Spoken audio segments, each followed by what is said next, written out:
আজ আমি একটু পায়েস তৈরি করি। সকাল থেকেই মনে হচ্ছে চুপচাপ শুধু শুয়ে বসে থাকি। শুনেছি মিষ্টি খেলে নাকি মন ভালো হয়ে যায়। এই সময় কিন্তু মায়ের কথা খুব মনে পড়ে, জানে মাকে তো আর সব সময় কাছে পাই না। নিজের মুড ভালো করার জন্য লেগে পড়লাম নিজেই পায়েস তৈরি করতে। গোবিন্দভোগ চাল নিয়ে নিয়েছি আর দুধটা ডিমে আছে দিয়ে ফুটতে দিয়েছিলাম। এইভাবে যদি দুধটাকে জাল দেওয়া হয় পায়েসটা কিন্তু খেতে খুব সুন্দর হয়। মিশিয়ে দিচ্ছি 3 চামচ পাউডার দুধ, 1 টেবিল চামচ মতন ঘি।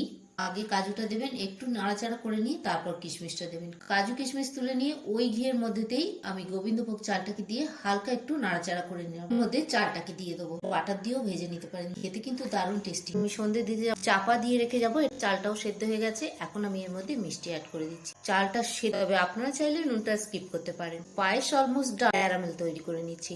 অনবরত নাড়তে নাড়তে দেখুন চিনি একদম গুলে গেছে। পাউডার মিল্কটা গুলে রেখেছিলাম সেটা এর মধ্যে দিয়ে দিচ্ছি। তো এখন আমি এটা এর মধ্যে দিয়ে দিচ্ছি। তো পায়েসটা রেডি হয়ে গেছে। আমি ডিপ ফ্রিজে 1 ঘন্টা রেখে দিয়েছিলাম। পায়েসটা